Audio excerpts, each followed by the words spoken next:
Welcome, ladies and gentlemen. Tonight, internationally known best-selling murder mystery novelist Tess Gerritsen joins us. She spent the last 2 weeks in England. She flew home, did her laundry, and hopped on another airplane to be with us tonight. She's promoting her newest book, Die Again, starring the characters that you just saw on the screen, Jane Rizzoli and Rizzoli Isles. Tess has written more than a dozen crime thrillers, 11 featuring Rizzoli Isles. She's also published historical mysteries and a suspense novel set in space, not to mention the romance novels that brought Gerritsen into the world of published authorship. But Tess took an unlikely route to writing. She first attended Stanford University and earned her MD from the University of California, San Francisco. She practiced medicine and began raising her family in Hawaii before she found her way back to her first love, writing. Stephen King says Tess is an automatic must-read in his house. Ironically, last week, Tess held the number 5 spot on the New York Times bestseller list, while Stephen King was at a measly number 6. Tess's writing is thrilling and suspenseful, and sometimes it's pretty gory. Tonight, you'll find that she is also incredibly insightful and funny. In addition to the conversation that will take place tonight, I would suggest that you check out Tess's essays, like her recent reflection on Don McLean's lyrics in the Wall Street Journal, or her blog posts like my favorite, Confessions of a Failed Tiger Mom. Ladies and gentlemen, we're going to have a great night together. So let's get started. Please join me in welcoming Tess Gerritsen.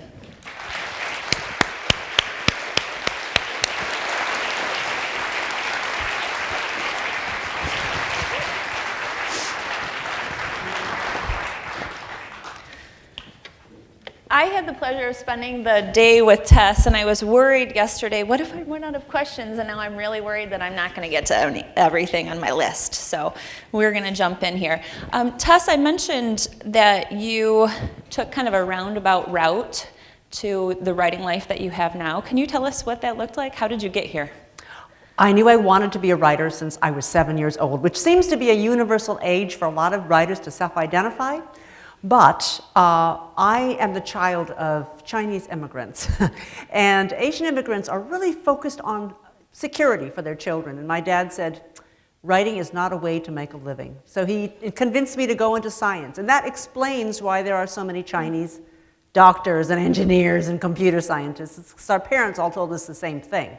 I went to medical school. I became an internal medicine doctor, but on maternity leave, I decided I was going to write my first book, and I really haven't gone back. You mentioned in an interview that I watched that you did 2 practice novels before your first novel was picked up for publication. Did you know they were practice novels when you were writing them? Or? Oh no, I thought they were great literature. Did you? I mean, every time you write a book, you write the best book you are capable of at the time. And if I were to go back and look at those, I would probably cringe. Have you not looked at them? No, I don't even know where they are. They disappeared somewhere. That might be really fun. Or terrifying, one or the other. You have a bent towards the gruesome. The medical thriller really lends itself to that, obviously. And a lot of your books are frightening. I'm listening to a book right now. I was telling Tess at lunch, I've started 3 or 4 times, and I had to stop because it was a little bit overwhelming. And I'm wondering, but we were also talking about the fact that there's never any violence on the page in your books. What from your childhood lent to your fascination with kind of the horror genre or the frightening, but has led you away from that violent aspect? There were 2 things. One was that my mother, an immigrant, didn't understand English very well. But what she did understand, what she did love, was the American horror film. It's very visual, so you don't really need to understand the language. Mm-hmm.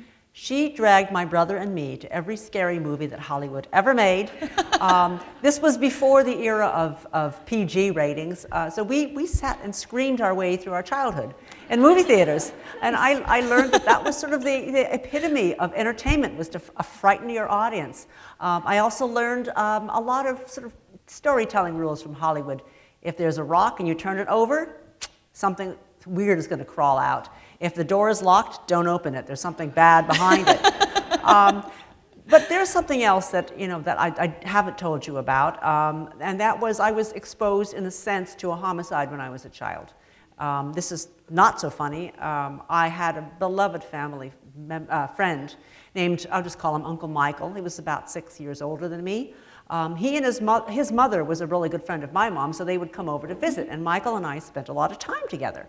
He was gentle soul. He taught me how to sew. He helped me with my homework. He was like a father figure because my dad was always working, and I completely trusted him. And when I turned 18, he was arrested for murdering his sister-in-law. He tortured her. He drowned her in the toilet and went to prison. And to this day, I still think, you know, I never saw that. This was a part of him I never realized was there. And I think that crime writing for me is about trying to understand who the real person is behind the smiling mask. And really, that's what mystery novels are all about. Who is really behind that mask? That's interesting because one of the things that you notice a lot in your novels is that your heroines and heroes and your bad guys and gals are the least likely suspects. They seem kind of like the average Joe or Jane, no pun intended. Do you do that intentionally? Do you think that comes from that experience? Well, I think that I'm just trying to understand human nature. I mean, I don't understand why you would ever kill another human being unless you're trying to protect their kids. So murder to me is one of these things where it's like like an alien has done this, and I want to understand what makes that alien tick. And what is really frightening for most of us is how ordinary murderers are. You know, they look like you and me, and they look like Uncle Michael, who helped me with my homework. So I think that it's going to be a lifelong quest for trying to understand who people really are. Yeah. You were saying some interesting things about violence and the reasons that you don't feel like you need to have the violence on the page. Can you talk to us about that a little bit? Yeah, it's strangely enough, even though I write sort of gory fiction, I don't like to see it on the page, happen on the page. I don't like to watch it on screen. The way I approach mystery is that the act happens, and it's a horrific act. But what you see is the point of view of the investigators who walk in afterwards. And they're looking at the blood splatters, they're looking at the body, and they're trying to reenact in their own minds what happened in this room. And it's the reenactment in their own minds which may strike some readers as being the violent act, but it doesn't appear on the pages. I feel that that's enough of a distance between the reader and the crime to make it feel more palatable, if such a thing is palatable. But it also helps me put some distance between me and the violence as well. I think it's a testimony to your skill as a writer that your reader, I think most of the time, I would think in quick review, yes, that murder happened. I saw that, I read that scene, but then when I went back and looked at the stories I had read of yours this afternoon after we talked about that, I realized none of those things actually happened. It was in the recreation, and it was so real in the investigators' recreation that it became real for me as a because reader. it's told from the point of view of professionals. And you know, I've been in the operating room when somebody bled to death, and it's a horrifying thing. You know, the blood is going all over the place.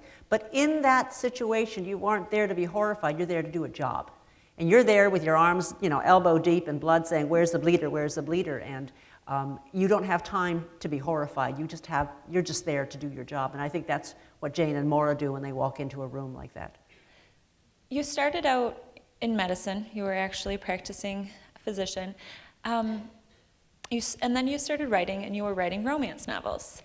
What was the transition like from romance? How did you make that leap from romance to medical thriller, which maybe has a lot in common? Well, I started doing romance because one of my patients gave me a bag of romance novels when I was practicing. And she was leaving the hospital, and she said, you might enjoy these. So I was working 80 hours a week as an intern, and I read every darn novel in that bag. And I began to think there's a lot of comfort to romance fiction. You know, at the end of the day, hard work in the hospital, maybe you've seen somebody die, you pick up a romance novel, you know it's going to be a happy ending. So I loved those books, and when I first started writing, I started off in the romance genre, but they were romantic suspense, and they always had murder in them. I mean, really, romance and murder, I mean, it goes together. But my first book that got sold was To Harlequin Intrigue, and I remember my editor calling me up after she accepted it, and she said, do you remember how many people you killed in this book? I said no, and she said, well, we had an editorial meeting and we counted 13 murders. She said, "This is a record for Harlequin." But they published the book anyway. I should have publishing more. I should have gotten the hint then that I was meant to be a thriller writer. And how many years did it take? Was there about 10 years in between? I wrote 9 romantic suspense novels, and then I got the idea for Harvest, and that was my first big thriller. In both the romance genre and mystery genre, one of the things that we see when authors are here is that those seem to be two genres where the writers have to produce relatively quickly, and you're very prolific. What do you do to maintain that pace where you have a new book coming out every 2 years, 18 months? You know, I'm not that prolific, actually, when you compare it to somebody like Debbie Maycomber. Yeah. I write, if I'm, you know, on my track, I'll write a book about a year, every year. I think it gets harder as your life gets fuller of other things that are happening. You know, now I think, how many years do I have left where I'm mobile? I want to be able to travel and spend time with my family. So I am slowing down a bit, but what keeps me going is the contracts. Yeah. You know, you will deliver a book on such and such a date. I'm very good. I just don't deliver late. You stick to your deadlines. I stick to my deadlines, yeah. Do you write every day? Do you have a place or a time? Is there any writing I have ritual an office for you? over my garage, which and my window looks out over the ocean, so it's a very distracting view. But I think that the one thing I do that's unusual for most writers is my first drafts are always with pen and paper. Oh. I can type 100 words a minute. That's not the problem. The problem is if I see the words on the computer screen, I want to edit it to death. And so I will edit that first paragraph again and again and never get past the paragraph. But my writing, I'm a doctor, is so bad, my handwriting is so bad that I can't necessarily see the errors on the page. So right. I will write with it's pen and unlined typing paper. I don't like the lines. Does that free you up that you're not editing yourself as you go? You can Right. get it all out there? And that's something I tell my writing students very often is don't edit yourself too much because it will stop your forward progress. You'll see the flaws in it. It's important to get through the first draft first, and then you'll know what the book is about. That's really interesting. You mentioned earlier, too, that you don't do the outline and the character sketches beforehand. No, I'm very organic in that way. I mean, I start off, well, here's how almost all of I think my best books started off is I got freaked out by something. Something scared me, a very strong emotion, and I just thought, oh my God, where would this story go next? The example I always use is Vanish, because it was started with one newspaper article. I read an article in the Boston Globe about a young woman who was found dead in her bathtub. They found empty pill bottles by her side, so they thought, it's just an accidental overdose. They zipped her into a body bag, sent her off to the morgue, and a couple of hours later she woke up in the body bag. And she went home perfectly fine.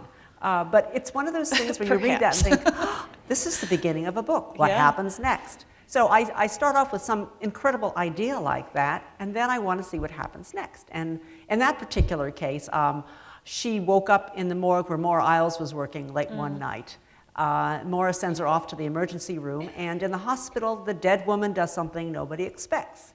She grabs the security guard's gun, she kills him, and she takes hostages in the hospital. And among the hostages she takes is a very pregnant homicide detective named Jane Rizzoli, who's come to have her baby, and she's in active labor and a hostage. So it's one of these things where you start off with something that just grabs you, and you just get the ball rolling and see what happens, and add up the complications and the conflicts, and eventually you figure out what it's all about. Do you have a plan? Do you know what the next 2 or 3 books are, particularly with the Rizzoli Isles? Because you mentioned that's your contract is Rizzoli Isles. Right. So do you know what? No, I have no idea. I don't ask me who Maura's going to end up with, because I don't know yet. I think I know. So even from the very first Rizzoli Isles book, which was The Surgeon, there was a major change in my idea as the book was being written. The Surgeon is, I should tell you where that book came from, because it's sort of a funny story. That's a creepy one. It's a really creepy book. It's about a serial killer who does something really horrible to his victims. Before he kills them, he operates on them while they're still awake and aware. That book came about because I was on book tour for Gravity, about the space program. And in one of the shops, a woman reader stood up, and she looked, I tell you, she looked perfectly normal. She said, "I'm not interested in space. I want you to write about something I am interested in." I said, "What's that?" And she said, "Serial killers and twisted sex." Okay. So I had to ask, "What do you do for a living?" I just want to know. Well, she wasn't a teacher, a librarian, was she? She said, "I teach." Of course. And I said, "What do you teach?" And she said, "The 3rd grade." So I went home thinking, okay, 3rd grade teachers have an active fantasy life I didn't know about. And I'll write a book about serial killers and twisted sex. And the other part about that, which I asked some of my readers, "Do you like these books?" And my women readers said something fascinating. They said, "We love serial killer books, but only if the victims are women." I said, "What about if they're men?" And they said, "Oh, we don't care about those." So, what does this mean? Are we masochistic? Because it's true for me. If I pick up a scary book, I want to read about women victims. And I came to the conclusion that, because children like scary books for children are potential victims, that women and kids, we feel vulnerable in society. So the person we identify with in these scary books is the victim. So I wrote a book about serial killers, twisted sex, and female victims, and that was The Surgeon. And I introduced a character named Detective Jane Rizzoli. We're still on the subject of how I don't plan things out. So Jane Rizzoli walks onto the page, and she's immediately annoying. Nobody likes Jane. She's sort of bitchy. And I thought, I don't really need to make her likable, because I'm going to kill her. I had every plan. As soon as she walked on, I thought, she's annoying. I'll kill her before the end of the book. But as I'm writing this book, and I'm getting to know who Jane is, and I realize she's a smart chick. She works hard. She has a reason to be bitter and angry. And when it came time to kill her, I couldn't do it. I couldn't. So that's one of those things where somewhere in the middle of the book, everything changes, and it takes on a different shape than you ever imagined. How many Rizzoli Isles books had you written before TNT picked up the characters? I think it might have been about book 4 or 5 when I got the call. What did that process look like? It was, I got a call from a TV producer named Bill Haber, and he said, "I've been reading your books. I love your girls, and I think they belong on TV." And I've sold almost all my books to Hollywood, but nothing ever happens. So I thought, it's going to fall apart. My philosophy is cash the check, walk away, forget about it. And his check cleared, that's all I cared about. And I forgot about it. And a year later, he called me up and he said, we have a great TV script, and we just need to cast the part of Jane Rizzoli first. Well, if you haven't read The Surgeon, Jane Rizzoli is not an attractive girl. She's really frumpy. She has messy hair. She dresses like a tomboy. The men ignore her because she's not good looking. And when he called back later and he said, "We have Jane Rizzoli and it's Angie Harmon," I thought, okay, well, she's no longer ugly. She's gorgeous. And then they cast the part of Maura Isles with some screen testing against Angie. And Sasha Alexander had the best on-screen chemistry, and that's how I ended up with 2 glamorous women playing my 2 ordinary characters. It's interesting. You mentioned that once you sold the rights, you haven't had creative control over the 2 of them, and they have evolved different path than your book. I find it very fascinating that Rizzoli has the same sensibility on the screen as she seems to in your book, but Maura seems very different to me. Do you have that same impression? Yeah, I think the writers, and this, it started off with an executive producer named Janet Tamaro, who was very insightful about things, and she said, I remember the first time we met, she said, "I know who you were really writing about, Jane and Maura." And I said, "What?" And she goes, "They're Captain Kirk and Mr. Spock." Did you know that's what you were really writing about? I didn't know that, but after she said that, I thought, she has a point. So I think they played that up, where Jane Rizzoli is that, forceful Captain Kirk, and Maura Isles is the logical, scientific Mr. Spock, except that their Maura Isles loves shoes. Yes, she is quite a fashionista. Yes, she's a fashionista. Do you find that the portrayal of the characters on the screen affects your writing of them at all? I try not to let it, because I want to stick to my characters the way I I created them, and also a lot of my readers will never watch the television show, so I can't really make drastic changes. I think she can't grow 6 inches. Right, right. The one thing the show did very, very well from the very beginning was emphasize the friendship between two female professionals. And I remember the producer said that's what he was looking for. There hadn't been anything like that since Cagney and Lacey. Right. Unless you want to include Xena and Gabrielle. So they were looking for something about strong female friendship. And I said, what about the men? And he said, oh, there will be no marriages on this TV show because men just screw things up. This is true. And this is a guy talking. So he decided that it was going to be focused immediately on the friendship. And from the very first episode, you could see that they were already friends. And that clip that was shown tonight was a really good example of that. They have really fun chemistry. And in the books, it's been a slower build, and I think they truly became friends about book 4. Right. It is much slower progression. Yeah. There is always a twist or series of twists in your books, and as my husband knows, I am constantly trying to guess. Every movie I try to ruin because I think I know the twist. And I'm right a lot, but I am never right with your books. And I love that because they're always fresh and I don't know how they're gonna end and I'm taken by surprise. Do you know what those twists are gonna be when you start the book? No. I usually figure it out about halfway to 2/3 of the way through the story. Yeah. And you know, well, let's go back to Vanish again because I've already sort of told you where it came from and where it goes. When I first started writing that first draft of Vanish, it was a man in the body bag, and the man who takes hostages, and the man who threatens Jane Rizzoli.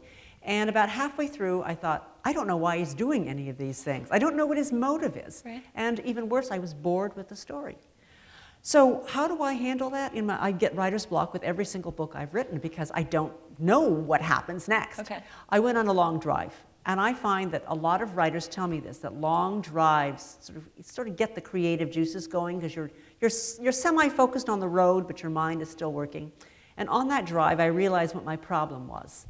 It was a man who had taken hostages. And when you think about who takes hostages in this world, it's usually men. It's a very sort of like everyday thing almost. And that was why I was bored, because it didn't seem special. Gotcha. And I thought, what if it was a woman who took hostages? Then it's weird. Then you've got to ask yourself, what is really going on? And I went home and I just kept writing it from that point on as if it had always been a woman in the body bag. I didn't bother to go back and edit. I just wanted to see what happened. So if you look at my first drafts, you'd be very confused. About halfway through, this character undergoes a sex change, right? But that's how I figure things out. You know, somewhere along the way, I get stuck. I don't know where the plot goes, and then you just have to wait for that aha moment to finally get you. How do you maintain those aha moments? What do you do to prime your imagination to keep it? You know, I do the same things that classically work. Hot water, and this goes back to Archimedes. He's in a bathtub, and he went, Eureka! And I think a lot of us get ideas in the shower or in the bath. I find, again, you know, driving, transportation where I don't really have to, you know, it's not bad traffic. It's just like a highway driving. And I also find that long walks help. So writer's block. It's really your subconscious telling you the story has reached a dead end. You need to find something fresh and new to recharge it. I don't want to talk too much about Die Again just yet, but I'm curious what the fodder was for Die Again. Tell us just a tiny bit about it, because I know there's a lot of people that will buy your book tonight, and I don't want to give away the end. Well, yeah. But we know right away that there's two sides. There's the story that's taking place in Africa on the safari, and then there's the crime that's being solved in Boston. So where did that? Like every book that I really have a fun time with, it was something that scared me. My husband and I went on safari a couple of years ago, and if you ever go on safari, you know, you land in the bush somewhere, and somebody comes to pick you up in a Jeep, and he gives you instructions. He says, stay in the Jeep. Don't get out of the Jeep unless I tell you it's okay. Do everything I say because I'm here to keep you alive. And it's really weird that staying in the Jeep keeps you safe because there's no roofs on these Jeeps. I mean, the animals could jump in and eat you at any time. Yeah. But for some reason, if you're in this vehicle, they consider you one big animal. So we had a lovely time there, and then at sunset, we would always find a clearing to have cocktails. And he found this beautiful clearing on the top of a hill. And we all got out of the Jeep, and we're all sitting there drinking our gin and tonic. And my husband said, I have to pee. I'm going to go in that bush over there. And our guide said, why don't you go in the other direction? Because I heard some radio chatter that somebody had seen a leopard in the valley over there. So he crosses to the other side, uses a bush over there, and 30 seconds later, out of the bush he was originally going towards, a leopard walked out. We were all out of the Jeep with our cocktails. And looking very dangerous and intimidating, I'm sure. Looking like, what do we do now? And the leopard walked toward us. And our guide just said, everybody freeze. And he moved between us and the leopard. He stood there with his arms out and he stared that cat down. And the cat turned around and walked back into the bushes. And then we got in the Jeep. But what I learned from that is that you really have to trust your guide. You have to do what he says. I mean, he saved our lives. Yeah. And he certainly saved my husband's life, my husband hates it when I say this, but I said, he saved my husband from the ignominious death with his fly open. So after that, the thriller writer takes over, and then I'm thinking, wow, what if we're out there and we trusted the wrong person? What if the most dangerous creature in the African bush walks on two legs? It was such a fun, I loved how it was alternating chapters. I kept having to keep myself from skipping ahead to try to figure out who was doing what in the bush, because I knew that would make the whole Boston situation unravel for myself, but it was really hard this time. Maura and Jane are so different from each other, and you seem to use them, and I wonder if you do this intentionally, to hit on a couple major themes. One of the things that I see reoccurring is the idea of justice. Maura seems to be very black and white. Jane is more of a, she's flexible. The means justify, the ends justify the means. Yeah. Is that intentional on your part? Is that something that you're thinking about as you're writing? It has to do with a number of cops I've met, and their sense of justice is flexible. Mm-hmm. I remember talking to one Boston PD cop who said he arrested somebody he didn't particularly like, and the guy was talking back to him, so he drove him to the station in the trunk. Oh. He threw him in the trunk, shut the trunk, and drove there, and I thought, well, that's police brutality, but he said it was justified. But, it's that sort of a thing, so I can understand Jane's point of view. I also, I've talked to a number of pathologists who, for them, science is everything. The logic, what they conclude is how they're going to testify, and I know there was one case in Florida of a police brutality case where the ME had to come in on the case, and he declared it a homicide. Mm-hmm. The police would not talk to him after that. They turned their backs on him. They had this line, and the pathologist had crossed it by telling the truth. So that's the psychology I'm working with Jane. You don't rat out your fellow officers. Mm-hmm. Maura, again, she's like a doctor, a logical doctor. She tells the truth. Right. Yeah. Speaking of justice, we were talking about your book, Gravity. Tess wrote Gravity in 1999, am I right? It was published in 1999. Can you tell us about that whole situation? It's kind of interesting. I wrote a book called Gravity. It's basically about a female medical doctor astronaut from NASA who gets trapped aboard the International Space Station after the rest of her crew dies in a series of accidents. Mm-hmm. It was sold to New Line Productions, which is now a division of Warner Brothers. And at the time it was in development. They got a script, and they were not quite happy with the third act, so I rewrote the third act for them, mm-hmm. Which included scenes of satellite debris destroying ISS and the female astronaut left drifting in her spacesuit. That movie never got made. Mm-hmm. And then a number of years later, Alfonso Cuarón wrote and directed his original script called Gravity. It came out in 2013, mm-hmm. and I saw the movie and I thought, well, there are a lot of similarities here. And my readers kept writing me saying, congratulations on your movie. And all I could say was, from what I've been told, it's not based on my book. Right. And then in February of last year, my literary agent got a call from a whistleblower who had been working in the production company when my book was in development and said, this has been that this person was being bothered, the conscience was bugging this person, and wanted to reveal that at the time my book was in development for Hollywood, they had attached a director, and the director was Alfonso Cuarón. So at that point I thought, it's no longer a coincidence. Right. Yeah, so that's why we are in the middle of seeking justice now. We filed suit in April, and we're waiting for the court to decide on a motion to dismiss. And you're learning a lot about I'm copyright law. learning a lot. Well, what I mainly learned from the beginning is the difference between copyright infringement and breach of contract, because the movie was made by Warner Brothers, and the script, my book, was signed over to a division of Warner Brothers. They owned the rights. They had every right to make the movie, but they should have obeyed the contract. Right. So it's really a breach of contract case. That's interesting. And there's probably no projection on when that will be resolved. Could be after Whether I or not die. I have no idea. I mean, the way justice works, but Right. it's because of this lawsuit. I mean, I'm hearing from a lot of screenwriters who have said, this happens all the time. Yeah. Yeah. So Die Again, you mentioned the safari. Was your guide, obviously you used the name, Greg Posthumus was their guide on safari, and Johnny Posthumus is the guide in the book. Were there any other things from your safari that you used, people that you used?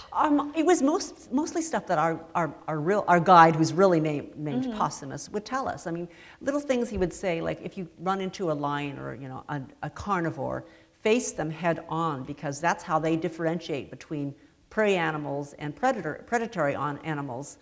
Those who are predators have their eyes forward facing, and prey animals have their eyes more on the sides of their head to, for a greater range of view. And sometimes that'll be enough to stop a lion attack, because they see, oh my gosh, this is a fellow predator. Right. The other thing I found out, which was so fascinating, was leopard behavior. I mean, I did a lot of my research about leopards. Leopards, when they kill their prey, they drag it up into a tree, and they leave it up there to keep it away from scavengers. They want the meat for themselves. So they'll feed, and then they'll leave for a while, and they'll come back, and they'll eat some more until the meat's all gone. If you're in the bush and you see a zebra in a tree, you know how it got there. There's only one animal. There's a leopard around. There's only one animal that would have done that. Other things that were interesting about leopards, they're very solitary, but they may have had something to do with helping us evolutionarily as a species. In ancient Africa, before we were truly evolved, I mean, protein was really important. And ancient man must have realized that zebra in the tree was fast food. Wouldn't have to chase the zebra. So they would wait for the leopard to go away, and they'd steal the meat. It was McDonald's in the bush. Right. And I read one theory that extra protein may have helped us evolve a little more quickly. Oh, that's interesting. And the other thing that came into the book was a lot of research about cats. Now, I love cats. I mean, I've been accused of hating cats by people who read this book, but I grew up with cats. And I have come to the conclusion that cats have truly not been domesticated.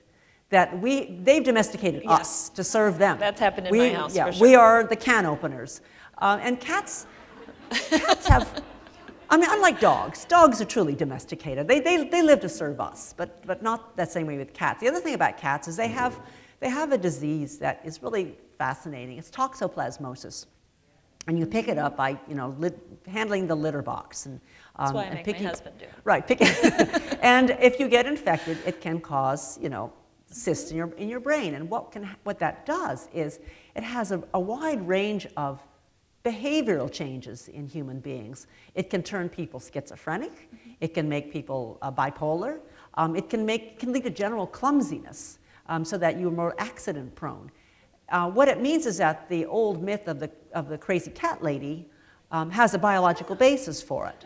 So if you have multiple cats, you're probably being exposed to toxo all the time. I saw some estimate that 50 million Americans show evidence that they have been exposed to toxoplasmosis. What's really fascinating about toxo, though, is why did the cats evolve this? I mean, what is it? How does it serve the cats?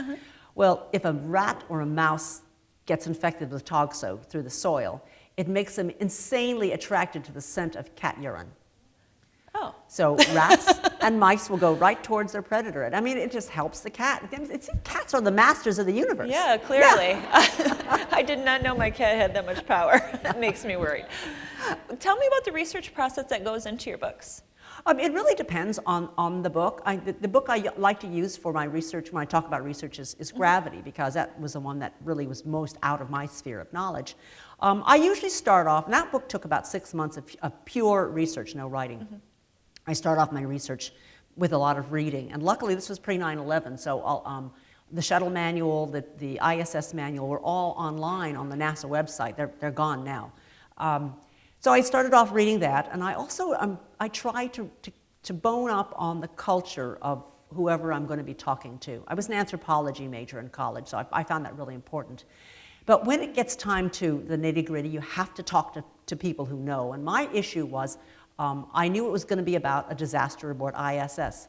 How do I find out enough about ISS to know how to, plausibly make a disaster happen? I had to talk to NASA. So I called up Johnson Space Center, their public affairs officer, otherwise known in NASA speak as the PAO. NASA is also known as the National Acronym Slinging Agency. I called the PAO and I said, I'm writing a book about a biological disaster aboard the International Space Station. Can you help me? And he said, tell me about your book. And I said, well, it's everybody on board dies except for my heroine. And he said, you know what the purpose of my office is here? It is to make my organization look good. So tell me what else goes wrong in your story. And I said, well, an orbiter crashes on landing, killing everybody aboard. And he said, I don't think we want to cooperate. And I said, wait, everything that goes wrong in my story is not your fault. NASA does everything right. And he said, well, whose fault is it? And I said, it's the military's. And they were like, yes. And he said, when would you like to come? So this is where anthropology helped me, is that before I even called, I understood that there's this inherent tension between militarized space and civilian space. Civilian NASA, they grew up on Star Trek. They believe that space is for all of mankind. Military space believes, the military believes that that's for our killer satellites. So I get, and the first thing you do notice that when you pull into the NASA parking lot, all the Beam Me Up Scotty bumper stickers. They did grow up on Star Trek. So I'm there, and when I do my research, it's not just to find out, like the nitty-gritty of what the carpet looks like in the press room.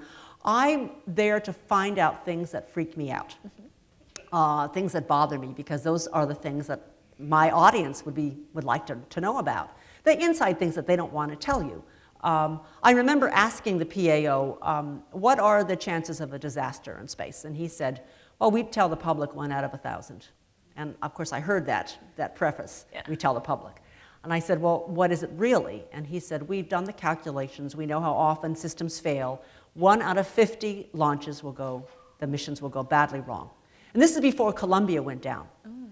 When Columbia went down, he was right on the money, 1 out of 50 launches.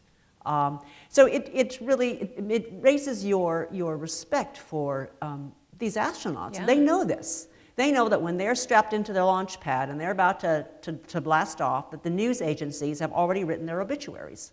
As soon as they name people to a mission, Associated Press gets to work writing their obituary. Because they don't want to hunt for this when things happen. It also probably wasn't very comforting to know that in Florida, when they would launch, there's a concrete bunker there staffed by Air Force range safety officers. And their job is, if the shuttle takes off over a populated area, if something goes wrong, and instead of going over water, they go over a populated area, they blow up the shuttle with everybody aboard to protect the public. Astronauts know this. So it makes you think they are truly brave people. Really? I used to want to be an astronaut when I was a kid. No. And I knew Sally Ride at Stanford. So, I mean, she was like one of our role models, and I thought, wow, what a cool job. And then after doing this research, not going to happen. Not going to happen. Do you obsess about the details? Do you go and find all the particulars, or do you just assume my audience does not really know what that looks like Well, or feels like? Or... in that particular book, I had a goal. My goal was to write a book that no NASA engineer would find anything wrong with, and that was incredibly difficult. Because just starting off, until you know what can go wrong on a spacecraft, you know how things should go right. So I recall sitting with the flight director there of the shuttle program and saying, I need to make a shuttle crash. And I need to have it crash in such a way that the bodies are still fairly intact, because I think I have an autopsy scene after that.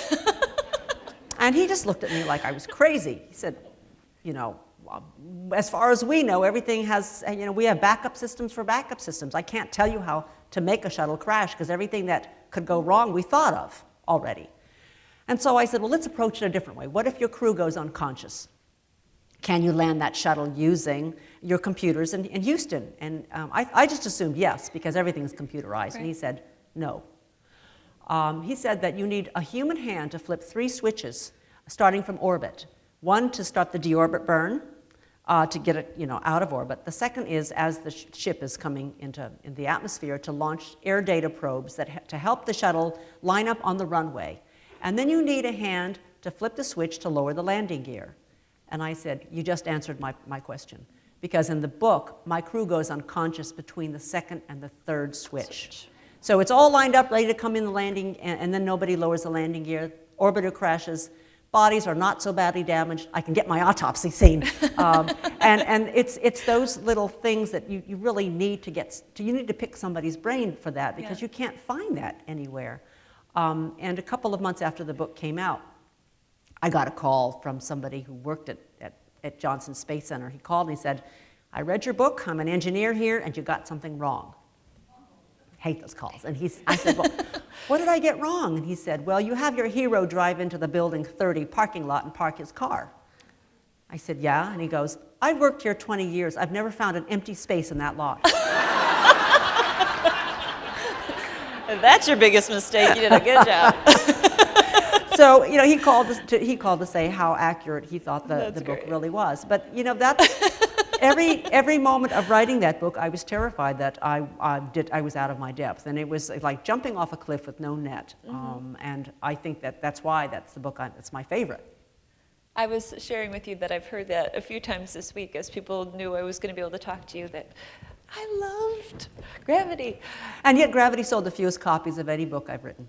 That's so interesting. You know, my favorite books are Gravity and The Bone Garden. And Bone Garden's my favorite. And those 2 books sold the fewest copies of anything I've written. So it tells you why I'm not writing more science fiction, more historicals. It's because, you know, publishers want a book that they know they can sell. Can you tell us a little bit about your upcoming project, though, for those of us who like the history mystery combo? This is a book that was a surprise to me and to my publisher, because I'm contracted to do Rizzoli Isles. But last year, I was in Venice for my birthday when I had a horrible nightmare. I think I probably drank too much that night. And I had a nightmare where I was playing my violin, and there was a baby sitting next to me. And as I played this music, the baby's eyes glowed red, and she turned into a monster. I woke up and thought, oh my God, what was that all about? And as I walked around Venice, the story just kind of like swept over me. I knew exactly what was going to happen. It's about a woman violinist who picks up a handwritten music manuscript in Rome, but she doesn't know anything about it, takes it home, and every time she plays it, her 3-year-old daughter goes berserk and does something horrible. She kills the cat. She stabs her mother. So the violinist she doesn't understand what's going on. She thinks the music is haunted. She wants to find out what it's all about. And there's a parallel story that goes into the history of the music, which was composed 70 years before this, and it goes back to the Holocaust in Italy. And what I was really fascinated by was how Italy was so different from the rest of these European countries that were dominated by the SS. Holland, Poland, Germany, their Jews all were slaughtered. They were all sent to, you know, death camps. Yeah. But Italy saved 85% of its Jews. That's amazing. And the question is why? What was different about Italy? Because they were part of the Axis. Right. They were ordered to turn over their Jews. They were supposed to be exterminated. But the Italians, as one Italian said, if we don't like a rule, we won't follow it. And what happened was, and there were these incidents, these wonderfully warm and human incidents where the SS would order a police chief to round up all the Jews and take them to the train station for deportation. And what the police chief would do was he'd call up the Jews the night before, and he'd say, "I'm coming to arrest you tomorrow." And of course, they'd all disappear. And the next morning, the Italian cop would go to the SS and go, "They vanished. I don't know what happened." And this would be repeated again and again, and neighbors would hide their neighbors. People would find sanctuary in convents and monasteries. The end result was that the SS did execute a number of Italians for hiding their neighbors. But it's just, it just shows you how brave so many of them are, and it makes you think, well, there's a reason not to follow rules sometimes. Right. Yeah. So the musical scores in the story are written during the Italian Holocaust. Yes, this one piece of music, which has a title of Incendio, which means fire, is the one that she plays, and it's the one that this young Jewish composer composes. And I thought, as I was writing the book, I had another dream, and I woke up the next morning with the melody in my head. So I'm writing the composition now, and I think what we'll do is I'm going to have a friend from the Bangor Symphony perform it, so that we can have music to go along with the story. So that's so interesting. You're writing the story, you're writing the music. I love audiobooks, and this is a genre that translates so well, but that's one I'm particularly looking forward to, because I can just imagine how the music will play into the audio version of the story. I love is this idea that how music has power over almost a century, that it can still affect people today, something that happened 70 years earlier. Yeah. That's really a fascinating story about Italy as well. In Die Again, do you want to set up the story just basically for those of us who haven't read it without spoiling anything? Well, okay, so you've heard the story about how it started, danger in the bush. It opens with 7 tourists who fly in from around the world for the holiday of a lifetime. They booked their safari online, so they have never met the guy they're supposed to meet. There's a couple from Japan. There's a man from Boston. There are 2 beautiful blondes from Cape Town, I think. And then there's the 2 featured characters who become really important to the story. One is Millie Jacobson, and she's a London bookseller, and she's there with her boyfriend, who's a thriller writer named Richard. Now, their relationship is going downhill. They've been together for 4 years. He hasn't asked her to marry him. She's desperate to keep the relationship going, so she agrees to go on this safari that she didn't really want to go on. And they get to the bush. They're met by their guide, Johnny Posthumus. They are driven into the wilderness, and they disappear. And 6 years later, there is a murder in Boston of a big game hunter who's found dressed, hanged and dressed like his own game in his residence. And Jane and Maura figure out there's a hunting theme going on here very quickly, and they follow the clues and realize it's all connected to what happened to those missing tourists in Botswana. Millie is an interesting character because, her sections are the only part of the book that's written in first person. Right. And that was one of the things that we talked about in our book club, is why you chose to do that. And she seems like an unassuming character. Where did she come from? Well, I love characters who are, I always think of Bilbo Baggins and Frodo. The characters who are the least, you pay the least attention to, the sort of the ordinary people who find the inner strength to survive. I love, and Harry Potter's the same thing, the kid under the cupboard, right? And all of a sudden he becomes the most powerful wizard in the world. This journey from obscurity to heroism is fascinating to me, and that's what Millie is. She's really kind of a sad sack girl. I mean, here her boyfriend's about to dump her, and she doesn't want to be in the bush. She's very ordinary looking, and she's going to be having to call on her inner strength to see this through. Did you intentionally write her portion in first person to hint at her importance? I did. Where did that come from? The first person to me is so personal. You can really get into somebody's soul that way. You can really see their pain. You can understand more about them. I don't use that by and large for the Jane and Maura sections, because I want to give you more of an overall look at what the mystery is doing. But for Maura, for Millie, it's very much a personal story about how she's falling apart, how her relationship is falling apart and what she's going to do about it. Yeah. You mentioned the opening scene where the Leonard is dressed and hung in his garage, and it is so gory. It's one of, I think, your more intensely have a visceral reaction as you're reading it.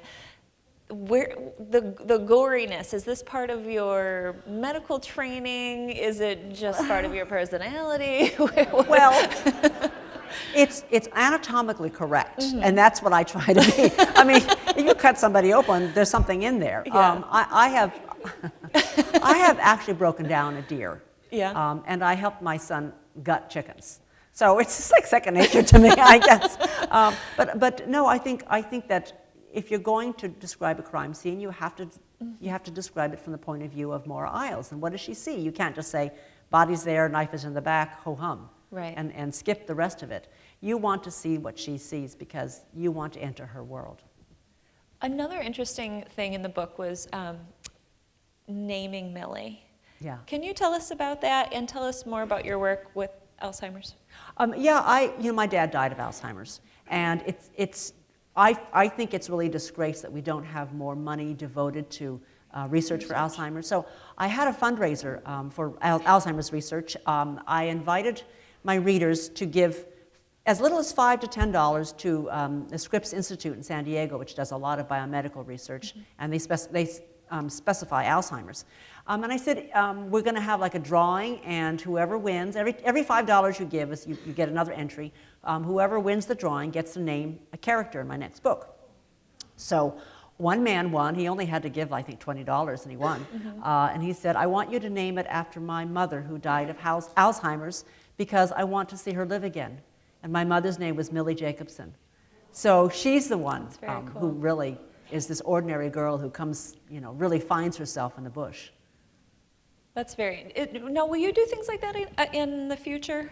Yeah, I probably for the next Rizzoli Isles book, Alzheimer's is really kind of something that I'm pretty passionate about, so I'll probably do it again. And I think it's really, for him, I think the man who won was very moved. He said, wow, it was great to see my mom have another life. That's neat. Yeah. One of the things that I think is interesting about your website is there's all the promotional information in the bio, but you have a blog, and your blog is very fascinating. It's a lot of fun to read. Is that something, just having that nonfiction outlet that... Yeah, I used to blog more about the state of the industry, and then I kind of got tired of it because the industry keeps changing. What I used to have on my blog, and I haven't kept it up, is I had a section called Creepy Biological Facts. Because I have this filing cabinet of all these like weird little things that I found about biology. For instance, the candiru, little catfish down in the Amazon that is attracted to human urine. And so if you're bathing in there, it'll just follow that track right up your urethra. And because it's a catfish and it's needle thin, it has these spines so the spines open up and it lodges in there and you cannot get it out. And it's said to be one of the most painful things that you can imagine. And it's one of the few times where men are actually saying, cut it off, cut it off.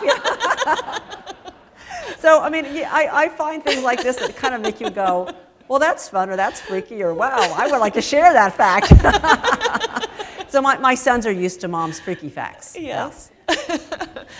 Did you share those freaky facts around the dinner table as well? Those were the kinds of things that would make my younger son say, no more! Would you share a little bit of Die Again with us? I have a 1-minute little segment. I've told you about my characters, Millie and her boyfriend Richard. And this is like the third day of the safari. They're out camping. And they've had a fight. And here's Millie talking. Outside our tent, the night is alive with sounds of the delta. We are camped not far from a river where earlier we saw hippos. I think I can hear them now, along with the croaks and cries and grunts of countless other creatures. But inside our tent, there is only silence. So this is where love comes to die, in a tent in the bush in Africa. If we were back in London, I'd be out of bed, dressed and off to my girlfriend's flat for brandy and sympathy. But here I'm trapped inside canvas, surrounded by things that want to eat me. Sheer claustrophobia makes me desperate to claw my way out of the tent, to run screaming into the night. Richard has fallen asleep. How can he do that, just drop off so peacefully when I feel I'm about to shatter?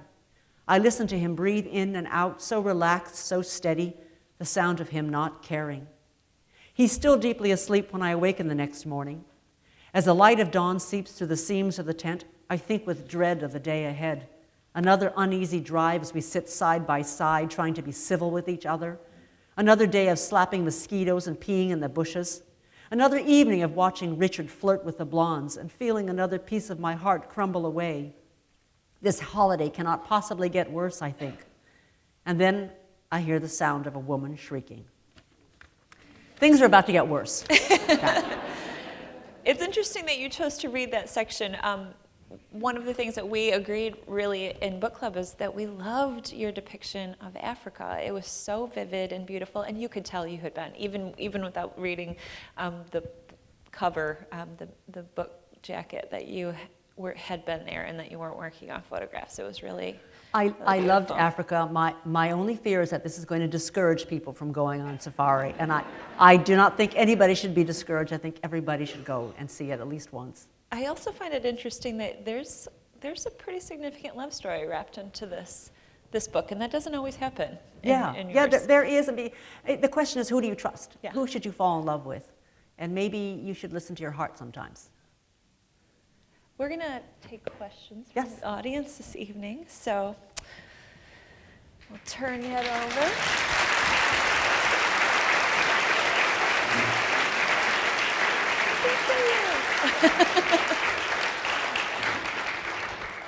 If you have a question for Tess, I'd ask that you raise your hand, and we have some folks on the floor who will bring you a microphone if you'll stand up and share your name and your question nice and loud so everybody in the house can hear it.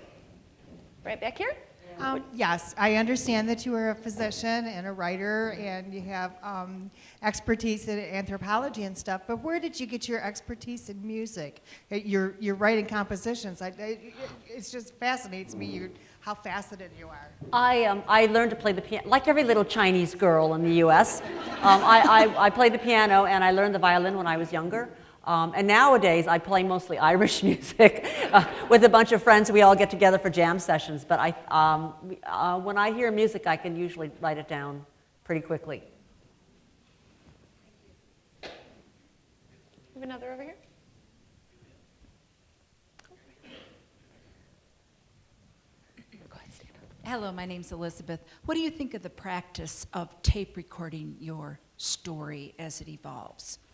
I've never tried doing that. I tend to just jot things down. I guess maybe because I don't really want to go listen to my voice later on. But I mean, it's an idea. I used to do my medical dictations with a dictaphone. I always found it difficult. I don't know. I think I need to see it on paper. Oh, come on, don't be shy. We have somebody in the balcony. Oh, right up here? Yep. Can you talk about the evening that you spent with Don McLean? Where are you? Oh, right up here. Oh, about Don McLean. Yeah, for those of you who didn't read the Wall Street Journal article, it's funny because I got contacted by my publicist saying that Wall Street Journal has a section every weekend called Playlist, where they talk to people about their favorite song and why it was their favorite song. And I said I knew immediately what my favorite song was. It was Don McLean's song Vincent, otherwise known as Starry, Starry Night. And the reason it was my favorite was when I was in college, I had a boyfriend who did not appreciate me. I was like Millie with Yes. Richard, right? And every time I'd hear that song, I felt like it was about me, even though the song was about Vincent van Gogh, which is really unusual for a rock singer to write a song about Vincent van Gogh. But it was about his sadness and how he wasn't appreciated, and I felt that way. So it became my anthem for bad romance. And every time I'd hear it, I would always feel a little sad. So then I moved to Maine, and who lives in Maine, my town, but Don McLean? And his wife is a photographer, so she and my husband got to know each other, and we got to be friends, and we got invited, my husband and I were invited to Don McLean and his wife's house for dinner one night. And we're sitting at the dinner table, and I'm kind of like going, wow, I'm sitting next to Don McLean. And I said, you know, your song, Vincent, is the best song that has ever been written. And he said, hold on. And he goes out and he comes back with his guitar. And he sang it for me at the dinner table, just the four of us. And it was so beautiful. And I didn't tell him why the song was so significant to me, because my husband was sitting there. But now my husband has read the Wall Street Journal and he knows. So does Don McLean, actually. Yes. I mean, if you haven't heard it for a while, go back and listen. It is the most literate song I can imagine, where he describes he describes all the images that Vincent van Gogh painted. I mean, I just can't imagine a singer today doing that. We have a question here. Do you get attached to your characters, and between Jane and Maura, do you like one better than the other, and are things about each one that drive you crazy? Well, there are things about both of them that drive me crazy. I'm very attached to them. I feel as if every time I write a book, it's to go back and find out what's happening in their lives. Jane, for me, is a reflection of a lot of female cops, very, very tough and smart, and they have to be better than the guys to be respected. The only thing I really have in common with Jane is that she's an outsider. She doesn't really fit in with a homicide unit because she is a lone woman. And this is absolutely true to life. When I went to Boston PD to do my research, I went to the homicide unit. They had a 12-detective unit. One was a woman. I went back a couple years later and she had resigned, and the men didn't want to talk about it. So I think it shows you how difficult it is, certainly in Boston, to be a female cop. Maura is really very much a reflection of myself.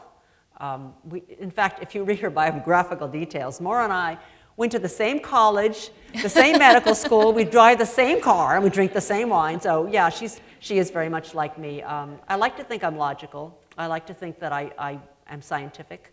I have never had an affair with a priest, though. Another one back here? Sir? Dr. Gerritsen, it's clear that your medical training informs your writing, but I wonder if you might comment on how your writing informs the practice of medicine. Is there a way that your understanding of narrative can help physicians? Well, I don't practice medicine anymore, but I do feel that the thing about writing fiction is that what you are doing is really putting yourself into people's emotions. You're really getting inside and understanding what they're going through, what they're feeling, what is the conflict here. I think that really can help doctors a lot if they read a lot of fiction or they try to write fiction. I used to teach a course with, unfortunately, the late Dr. Michael Palmer in Cape Cod. We did it annually for 12 years, where we taught doctors who wanted to write novels. And it was a challenge because doctors are really smart. They think they know it all. They've had scientific training, which works against them. And what we had to do was say, look, we know you're doctors. We know you try to be logical. We're trying to get you away from the logic, because human beings are not logical most of the time. We want you to get in touch with your emotions. We want you to stop writing like scientists. So that a surgeon, for instance, in his surgical notes would say an incision was made. And we say, no, you should be writing, I cut the skin. So, just trying to get them out of that medical training and into what it is to be a writer. But I was often told by the nurses and my attendings that I had the most amusing patient progress notes of anybody.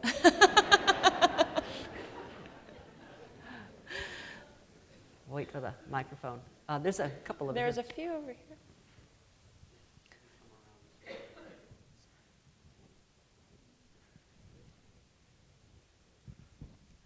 Hi, thank you so much for being here, for one. And two, since you are so well published both nationally and internationally, I was wondering how much say you have and how much say you want to have in the translation process, and how your books are represented in other languages. Yeah. I don't really have much of a say in the translation process, because the translators are hired by the foreign publishers. So in Germany, they have their own translator. In Holland, they have their own translator. I am unable to judge how good those translations are, because I can't understand the languages. I hear sometimes from readers that they say, well, they didn't like this one, or they love this one. But for the most part, when I hear from readers about the translations, it's complaints.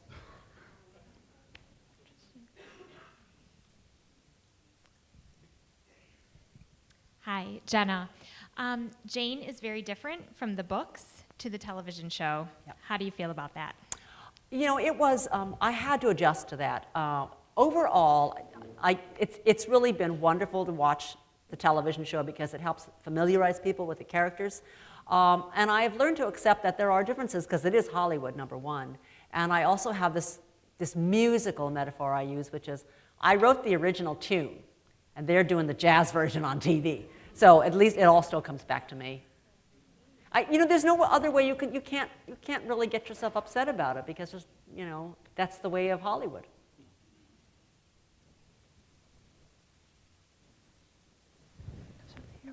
Gentleman up front here. Hi, my name is Paul. I talked to Sir Terry Pratchett. You know who he is? Yeah. Right? And I asked him fairly late in his career, you know he's got early onset on Alzheimer's, he's still writing a little. Yeah. And he did a wonderful documentary about preparing to die in assisted suicide. But late in his career, I asked him, how do your editors approach you? How much do they edit you? And he said, I've become so popular that they're reluctant to edit me, even when I need it anymore. Right? Do your editors carve up your books terribly, or do they say, oh, she's so good, we don't have to do anything at all to her books? Oh, you know, I always appreciate a good editor, but what I think my practice is that I want my book to be as perfect as possible before my editor ever sees it. And I have been told by my UK publisher that my manuscripts come in cleaner than any author she's ever dealt with. So the editing that I get tends to be fairly light. I mean, I think for Die Again, I had maybe 3 pages of notes. That was all. But when my editor says something that she feels strongly about, I listen. She's almost always right. If I have a strong feeling against that, then I get to keep, you know, however I wanted it. But when she senses problems, I think she knows what she's talking about. She's the audience. She's my readership. For instance, The Surgeon.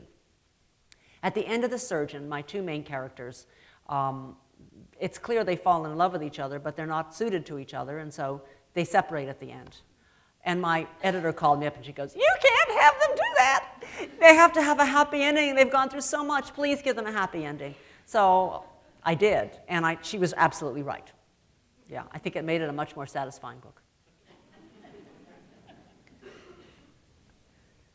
Is the lady up? I can see you, but they have the microphones. Hi, my name's Janet. I read Gravity a number of years ago, and that book scared me so much. I had to read the second half with my eyes closed.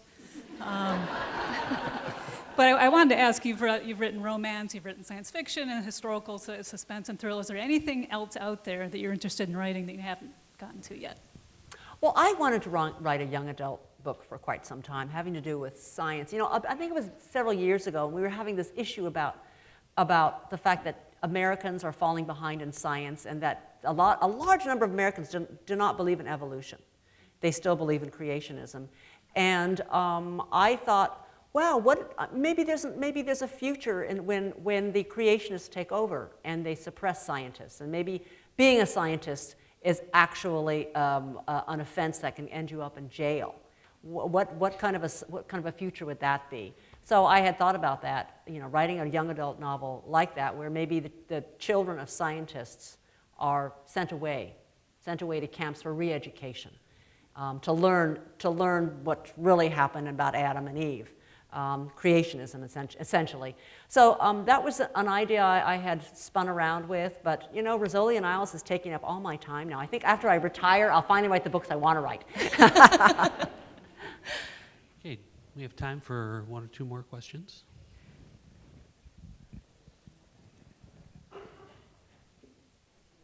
Hi, Tess. My name's Evelyn. And I work at Northwestern Michigan College with a lot of culinary students. And I had heard that you felt you were kind of nerdy, but you had met many different chefs and had lunch or dinner with them. Can you talk about that? My dad was I mean, you would call him a chef, but he called himself a cook. He had a restaurant, a seafood restaurant, so I grew up with great food. And the thing about the Chinese culture is they teach you to eat everything, to try everything, that nothing is not food, you know. If it tastes good, eat it. So for me, my heroes are chefs, because I know what it's like to work in a hot kitchen. I know what it's like to be creative. And so if I go to a restaurant where I really love the food, if I can grab the chef, I'll have a photo taken with him. That's my nerd thing. So I have a collection of me with chefs. Excuse me? You've met some popular ones. Yeah, I have. And but you know, the one that I keep going back to is one that lives right in Maine, Primo Restaurant, which was named, I think, by Gourmet or Bon Appetit as one of the 10 best restaurants in the country. So it's only 6 miles away from me. Thanks. We have a question back here, right over here. One last question. Yes, my name's Peter. Just trying to get a little sense of your background. I know you said your mother's Chinese. She was an immigrant. Is your father also Chinese? Yeah, he was second generation. And did you speak Chinese at home when you were a child, or? No, and you know, well, here's what happened. My mom was Mandarin speaking. My father's village was Cantonese speaking. So the only language they had in common was English. And that was our home language. I'm told that when I went off to kindergarten, I did speak some Mandarin, but you know what, in that era, you did not want to speak a foreign language in school. It was very quickly just, you know, I was told, learn English, and that's what I did. And where did you grow up? You said you're living in Maine now, is that correct? Yeah, I grew up in San Diego. And do you have brothers and sisters? I have one brother who's an anesthesiologist. Way, surprise. I'm very impressed how you handle yourself. You did a really nice job. Thank you. Thank you.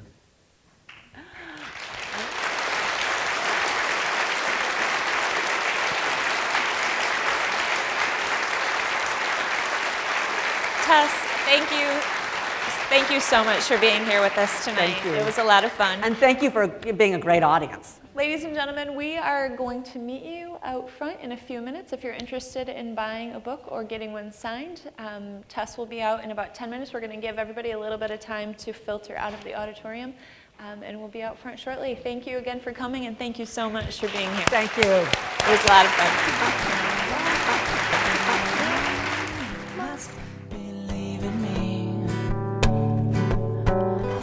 It took me so long, it took me so long, it took me so long to realize.